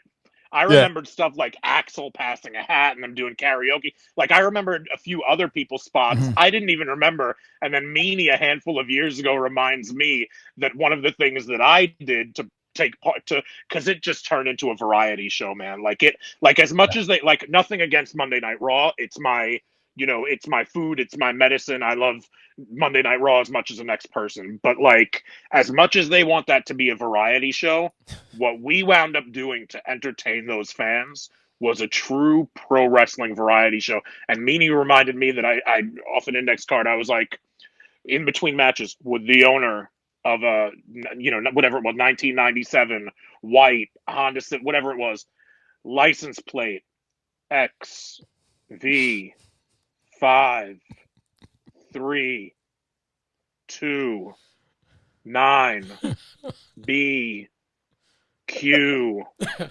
3 7 asterisk square orange, and then like a cent, like just after like 10 or 11 like things, it's not a license plate. And then I finally go, would you please move your vehicle? Your obnoxiously large license plate is blocking entrance to the building, prohibiting anyone from being here. But Meanie reminded me that I cut that kind of promo, and I didn't remember it until then. But we had so much fun on that show. I mean, some people didn't. Iron Mike Sharp and a lot of the guys who realized before us that there was going to be trouble getting paid, they didn't have a lot of fun. But if you were in your 20s and you were on that show, it was like Mystery Science Theater mixed with that ICP show that Greg Valentine was on, mixed with Tim and Eric. Like, it was just the most bizarre thing ever. I do want to point out that over at prowrestlingtees.com/thatwasextreme, we have a shirt referencing that with a license plate that says that was extreme. That's so funny. So definitely go check that out.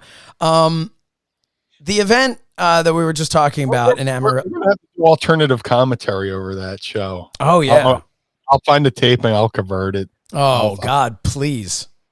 To see that can be a bonus here for that would be maybe behind the paywall. Axel Rotten and the Headbangers singing Adam Sandler's at a medium pace to a live audience is worth it. Who thought they were there to see wrestling? The 25 people who were actually there thought they were going to get a wrestling show in. No, they got a show for people involved in professional wrestling. That's amazing. Yeah. So the event broke out. So the event in Amarillo and the match with Bret Hart would really mark the end of Terry Funk in ECW. He'd return briefly in 98 and 99, a little bit here, a little bit there, teasing a feud with Tommy Dreamer, but eventually Funk became ill and retired again before a match could happen, one of his many retirements. What's Terry Funk's legacy in ECW? We obviously, we're almost an hour and a half in here, and there are some aspects that we didn't touch base on because he did so much in really such a short amount of time. But what is his legacy in ECW, and what's his legacy in wrestling as a whole, would you say? Joel, let's start with you. Terry Funk is on the Mount Rushmore of ECW. Mm-hmm. Terry Funk's a lifetime ECW champion. Terry Funk, I believe either when he was still in WCW or right when he was coming out of it, would go on ECW TV and talk about how he preferred the company and preferred the style, almost apologizing for having ever been part of WCW. He was a mentor to Tommy Dreamer. He was a multiple time champion. He helped. He was a mentor to Cactus Jack. He started very early on in the inception of ECW, so he was a founding father. He was man, he was just one of the top dogs, and he was just like he was almost like the George Washington of ECW. I mean, he was just he was the alpha and the omega and the epitome of ECW, and it would start to sound cliche and ham-fisted the more I put him over and the more we attribute to him, but it's not cliche, it's absolutely fact. Now, having said all that, when it comes to his legacy, there's no disputing that even though Meanie and I were not booked, Terry, for the Terry Funk WrestleFest in Texas, at the same time, it must be made known that Terry Funk was not booked for Woodbridge, Virginia. So there's that. But aside from that, you But can't Dennis take anything Stamp, at all Dennis away Stamp from the headlined that show, so that's a Dennis different. Stamp actually turned it down. He probably smelled on Iron Mike Sharp that there might not be a payday, and he turned it down. It's the one time that he actually, by his own volition, was not booked. Sorry, brother, I got a Sydney, the promoter trampoline of calling Woodbridge, my name. Virginia. Yeah, exactly. showed But, you no, man, documentary. Terry Funk's the be-all and end-all. Yeah. Meanie? For me, Terry Funk is everything ECW. He was the first legit star to lend credibility to ECW. It's not disparaging to say that some people who were brought in as names to ECW looked at it as just another booking and looked at it as a way to just make a quick couple bucks. Terry Funk looked at it as a way to build something. Back in the day when you left WWE, the whole goal was let me go mop it up on the indies. Let me go make that indie money, being fresh off of TV. Right. Terry Funk came in there. It's like, let me build something. Let's make something here. Even to the point where when, oh my God, Slamboree was in Philadelphia that year, 95. I want to see Terry Funk against Tully Blanchard in Philly. It was in Philadelphia, and ECW hat guys at ringside, chanting ECW. The crowd's chanting ECW, ECW. Terry Funk leaves the ring, goes out, grabs hat guy's fucking hat, throws it on the ground, and drops an elbow on it on the live WCW pay-per-view. He was putting the ECW over to the world on the WCW product, And then they had an ECW style match in Philadelphia on the WCW pay-per-view. So, with Tully Blanchard. So, and then, I was fortunate enough, like you said, right before he called it quits as far as ECW goes, my final appearance on ECW pay-per-view was November 98. Myself and Nova against Danny Doring and Roadkill, which kicked off the pay-per-view, first match on the pay-per-view, what kicked off the pay-per-view was Terry Funk coming out, calling out Tommy Dreamer. And during our tag match, Terry Funk came out to decide he was going to disrupt the pay-per-view. And during the course of the match, he came out and slapped the shit out of me. He allowed me to give him a good punch. And then he went to, again, back, the table's not, selling for us. I gave Terry Funk during the course of the match, Terry's paint brushes me. I get pissed off, give him a punch. He goes to bump through the table. The table said, nope. And then Terry proceeds to stand up on the table and jumps and puts himself through the table.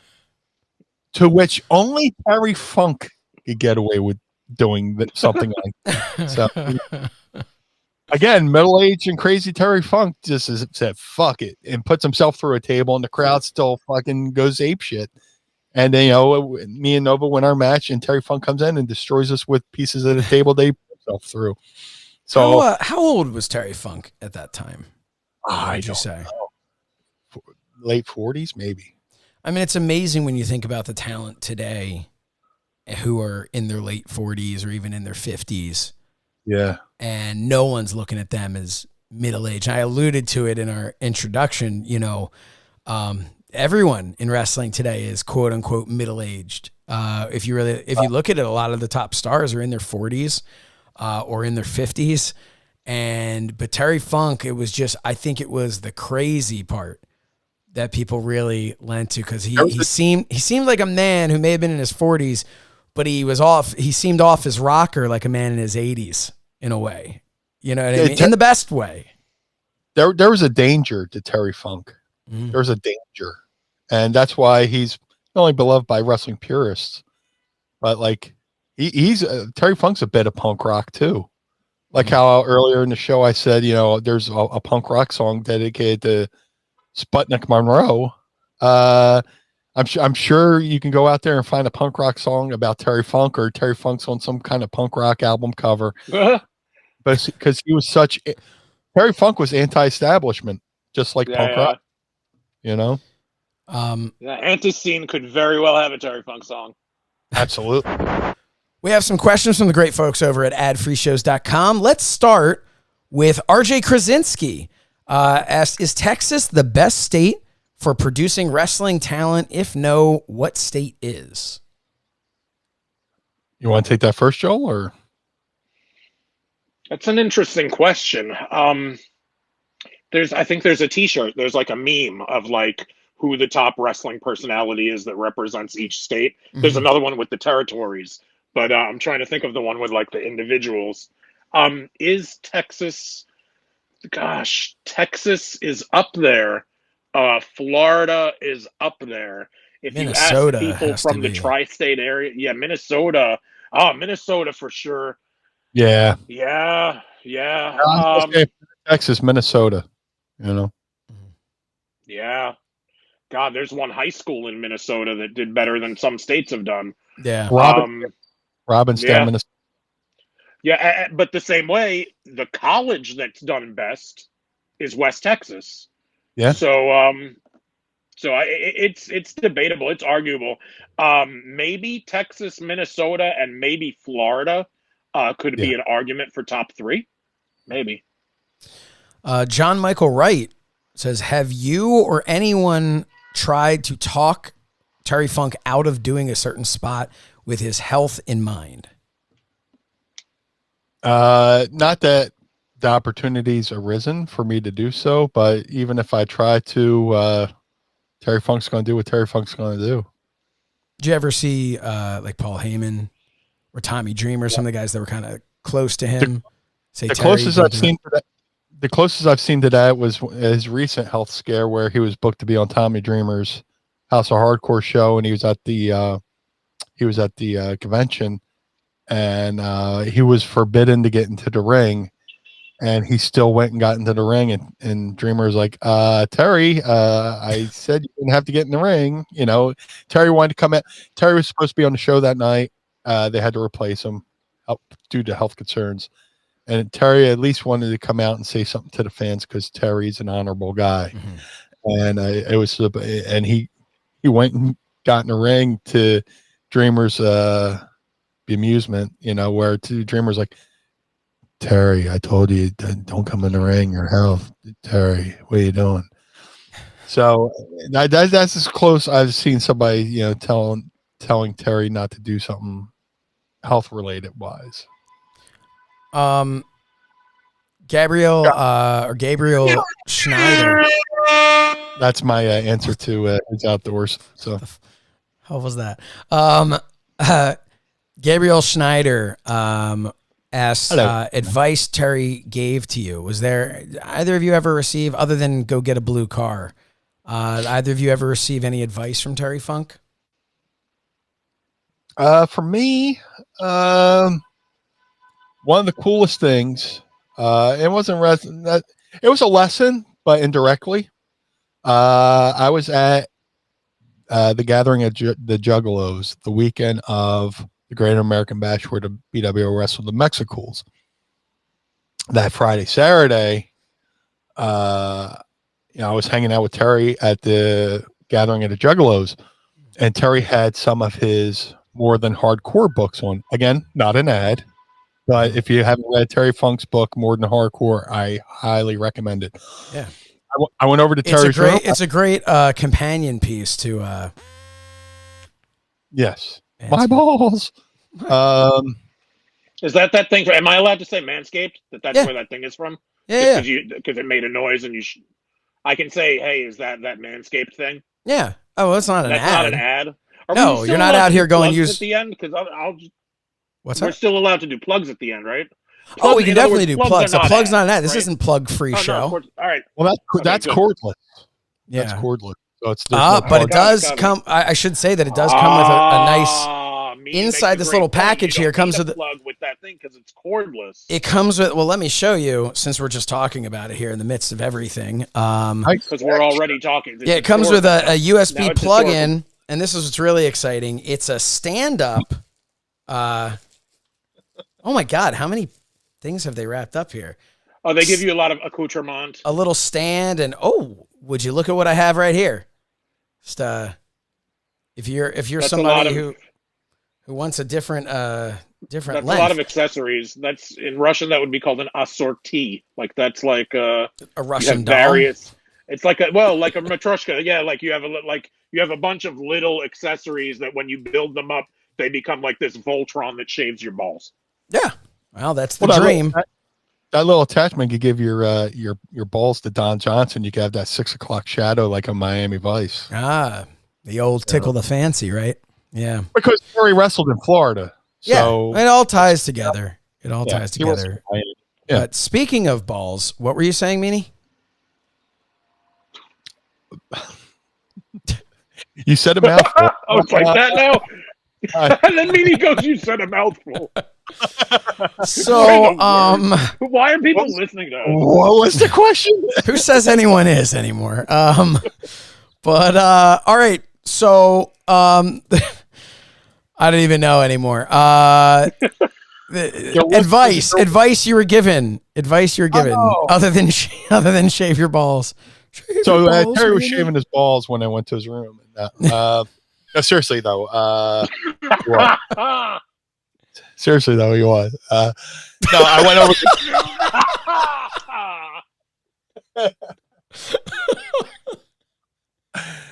That was Terry's only advice ever to me. It was completely non-wrestling related. It was, if you want the girls to not point at it and say, look at the banana-nosed horse-toothed punk now, you better shave your balls with a Manscaped. How he knew that Manscaped would be invented 20 years later, I have no idea. Oh, rumor is he may have invented it at this point. Yeah, who are we to say? How did he know that Dennis Stamp didn't invent this thing with all the time that he didn't spend booked? We don't know anything, man. You don't know what you don't know. That's true. Okay. How did they know that they were going to take the motor for that Manscaped and put it in the first ever Joe Gertner action figure?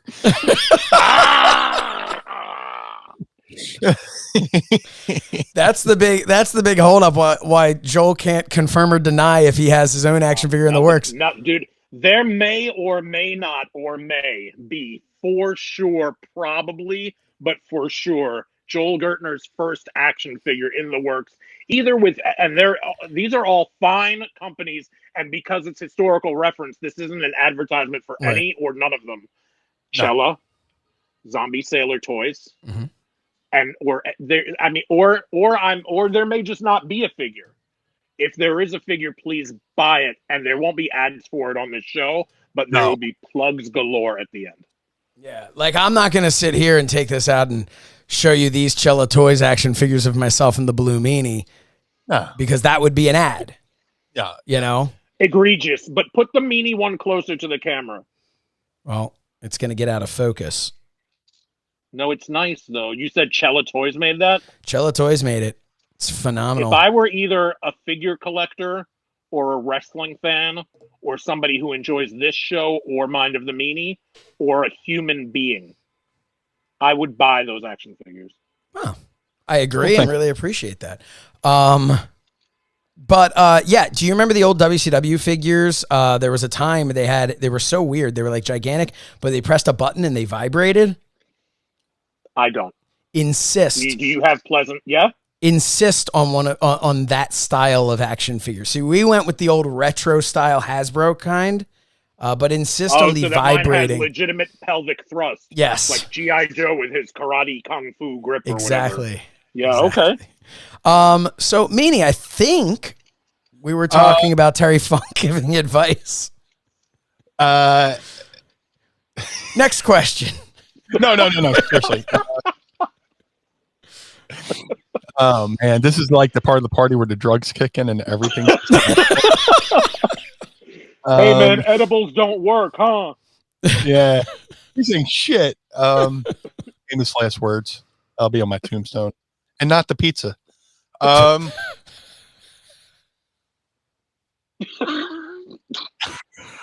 love how Shernoff sells for the stuff that you'd least likely think. Like the stuff that's just like just, oh man. Shernoff's the greatest. Thank you. I appreciate that. Like just the most bizarre ones, like the superfluous, like send Those are Shernoff, the ones that like, get me. out of his chair, out of frame. Those are the ones that get me. If Chainsaws Charlie wasn't the most disrespectful thing than Terry Funk, then this podcast might be it. Well, no, this just proves that Shernoff, I mean, you're a few years younger than us, but at least to carry the banner and the flag, there's Meanie and me that were not, when we met Terry, middle-aged and crazy. And now, whether it's through exposure to him or to you or any and everything in between, we have now become, in his honor, middle-aged and crazy. Yes. And this podcast, I think, proves it. And poor Gabriel Schneider is just sitting there going, are they ever going to answer my question? Did Terry give you advice? So I'm blowing Terry, and okay,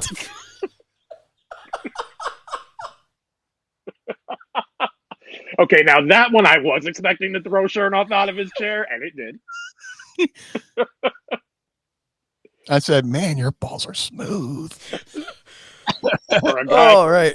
Hey, I just want to say, since this is our last show on ad-free shows, I just want to say how much we enjoyed it. Is it because people will mistakenly think we had ads on the show? Or is it because we're just completely unprofessional and degenerate? It's that, because nobody thinks that because we mentioned promo code EXTREME that would save you 20% and free shipping on manscaped.com. Nobody thinks that was an ad. So we're safe.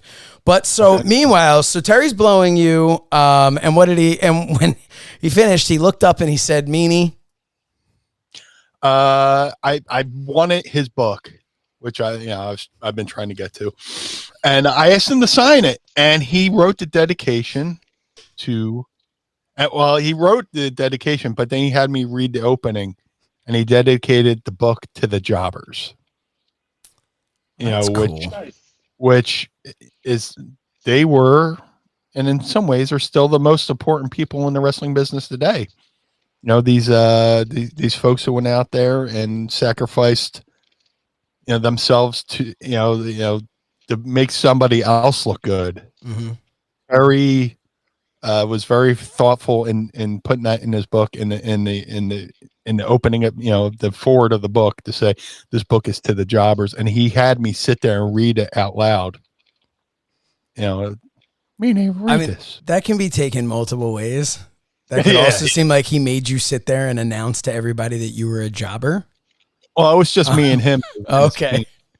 No, that's great. I do get it, but for the record, though, that's like in wrestling, everybody understands. I mean, there might be one or two guys who don't get that, but everybody pretty much gets it. There was a guy here in Brooklyn, Professor Elliot Marin.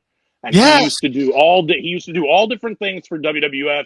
He used to bring tapes to the TV station, and then there was a time where he would be security. He wound up doing security at the Garden Chase Stadium. Everybody he would be like a ring attendant, a timekeeper. Everybody has seen him, but they just don't know it. Go ahead. But so you've seen him, yeah. If you've watched a lot of '80s WWF, just like Vladimir or other people, like you've seen him. And before he passed, because I lived nearby enough, I visited him 2 or 3 times, let's say in the 12 months leading up to when he passed a few years ago. And he would tell me all kinds of stories and give me all kinds of wisdom from the 70s and 80s WWF. And one of the things he told me is what Johnny Rods used to say whenever somebody would confront Johnny Rods in his real life or wherever around wrestling, and just call him a jobber and call him a nobody. And what Johnny Rods used to say in wrestling about being a nobody is be thankful for the nobodies. Because if not for the nobodies, the somebodies would be nobodies. Wow. So I absolutely get the sentiment. Yeah. I mean, these are people who put their bodies on the line, sacrifice the time away from their families, all the same, minus the fame and fortune. I mean, and that's something, you know, you always hear about, like, oh, they do that, you know, but it's what they're willing to do to live the life of, you know, I think all kidding aside, I think we can all agree. What a perfectly stated sentiment. I'm getting a little misty-eyed on that one. Yeah, that is, I'd never heard that before, and that is very that well resonates. Said. Yeah. But let's get to another question here, if at all possible. Travis Bohab asks, what do you think is Terry's greatest contribution to pro wrestling? Just being Terry Funk. You know, he is the bridge between the old school and the new school. Mm-hmm. You know, he wrestled in the 60s all the way through to 2000s. So, you know, you talk about 6 degrees of Kevin Bacon. Let's do 6 degrees of Terry Funk. You know, as far as the wrestling business goes, you know, how many people did he influence? How many people did he mentor? How many people did he make look good? How many talents did he make? Like I said, you know, he made the Public Enemy in ECW. Yeah. How many other talents has he made? Or, you know, how many people behind the scenes did he sit there and hold court and teach lessons to? You know, people sit around at his footstep, at his foot, like, you know, somebody listening to an old time story, you know, of you know, years gone by, you know. Like I always tell people younger than me, find an old head and listen to them and listen to about what life was like back in the day. I got a friend who I consider a really good friend named Bob right now. He was a mechanic in during World War II. He worked on, you know, airplanes and all that stuff. And I could sit there and listen to him talk about 1960s New York City, because he used to be in Times Square. He had a shop in Times Square back in the day and all that stuff. Same with Terry Funk. You know, I could sit there and listen to Terry Funk wax poetically about days gone by. I could read his book and visualize him and his family traveling from town to town in a mobile camper. You know, him living up in New York and then traveling around with his family in the mobile camper while his dad was working the territories. And I can, you know, wax poetic. I can listen to that and just be in heaven, you know. And the only thing is, I wish there was like volumes of that book, because I'm sure there's so many stories he hasn't told that, you know, so many gems he's probably sitting on that people aren't aware of. So I'm getting a little choked up over Terry here, but literally, yeah. Yeah, no, seriously, yeah, his contribution to the business is immeasurable. And I'm very fortunate to have been a speck of salt on his pile of knowledge. You know, the list of names he's impacted. I'm a little speck in that, you know, lineage, but I'm very proud to say I shared a locker room with him. Ethan Griffey's asked an interesting question. We talked about Beyond the Mat. He says, what were Terry's opinions on him and his family being shown on Beyond the Mat, and how did the ECW locker room feel about cameras being on the inside? I'd have to imagine he didn't have any issues being him and his family being shown, because he was a central figure of it. But do you guys? Yeah. What's that? And they have to sign a release to be shown. So sure, but what was the? You know, you guys were there. What was your thought about, especially at that time, having those cameras in there on the inside in ECW? Other than, I loved it. Yeah, I loved it too. But I'm sure I don't want to step on Joel's toes, but I barely noticed they were there. They were that stealth, you know. Other than Yeah. the locker room being brighter than normal because they had lighting for their documentary, the locker room had been the most lit I've ever seen. Usually it was a little bit darker and dingier, but Chip Maxey writes, do you think that ECW reaches the heights it got to without the contributions of Terry Funk? You want to take that, Joel? Arguably, no. It would have taken longer, or there would have needed to be somebody else being as selfless and doing. I mean, look, he mentored Cactus. Cactus goes on to mentor how many people? Mm-hmm. Just the passing of the torch, just the butterfly effect. He mentors Tommy Dreamer. Tommy Dreamer eventually goes on to be talent relations at WWE and goes on to be somebody at Impact Wrestling now that's essentially doing for them and their roster what Terry Funk did for ECW. So, arguably, no. I agree. Like I said, Terry took ECW very serious where other star talents took it as just another payday. It could have been just treated as just another indie, but he made it a legit company. Chip Maxey also had a question here, which I think I know the answer to based on our conversations, but he says, Terry also wrestled occasionally in Smoky Mountain during the early days of ECW, 93 and 94. Was there any heat at all on either ECW side or Smoky Mountain Wrestling side that you know about that he wrestled for both? Nah, Terry Funk's Terry Funk. He could do whatever the fuck he wants. Seriously. I mean, it's definitely not to the point where, because you didn't get Smoky Mountain TV in Philly, and you didn't get ECW TV in Smoky Mountain. And well, much like we talked about ECW, and then the next night after that barbed wire tag match, he's on Bash at the Beach with WCW. It wasn't the ECW. It wasn't what people might be thinking had it been 97. Right. And he was, ECW was still in the larval stages. It was still forming into this thing. It was still growing, so to speak. So it was growing, but it wasn't. It would have been even if it was 97, 98, it doesn't matter because he's Terry Funk. He could do whatever the fuck he wants. Last question here from Low Quality Music Productions. What's your favorite Terry Funk match or feud outside of ECW? Joel, let's start with you. Outside of ECW, mm-hmm. I think we talked about both of them. I think Funk Lawler in Memphis, and Funk Flair in 1990 or 1989 WCW.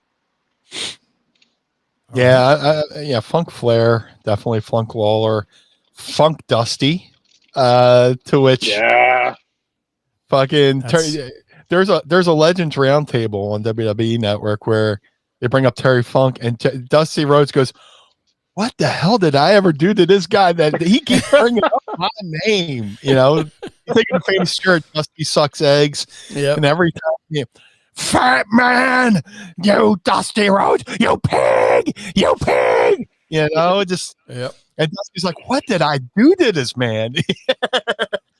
But if I could put over one match, this match is a big hit in the Meanie household. Me and Mrs. Meanie, brought to us thanks to Danny Cage over at the world famous Monster Factory. Terry Funk versus Rick Martel from Puerto Rico. Ooh. Watch that match and just watch Terry Funk sell. Terry Funk does the most with the least, just selling. There's a good 10 minutes of him just selling one move from Rick Martel, and it's borderline on comical, but he gets so much heat from the crowd. Wow. As somebody with smart to the business goes, you're fucking popping because it's fucking hysterical. But to that Puerto Rican crowd, I don't know what year they crowd in Puerto Rico. I don't know. They were hot, and all he did was sell for Martel the whole time. And the first 10 minutes of the match, he's selling. It's poetic the way he sells. Well, Gentlemen, that's about it for us here. For this nonsense this month. This was a great 2 hours, a solid 45 minutes talking about Terry Funk. And no, this was a blast. This was a lot of fun. Thank you to adfreeshows.com for hosting us. We hope you'll have us back. Make sure to follow us on social media at That Was Extreme and individually as well. They are at Blue Meanie BWO and at Stud Muffin Says, and I'm at So Says Shernoff. Do not forget to check out our podcast. Joel's is the 69-minute Eargasm. And of course, you can find myself and the Meanie every Monday on the Mind of the Meanie and in video form on Fight TV now. For Joel Gertner and the Blue Meanie, I'm Josh Shernoff. We will see you again May 1st as we remember more people and moments from a time that was extreme.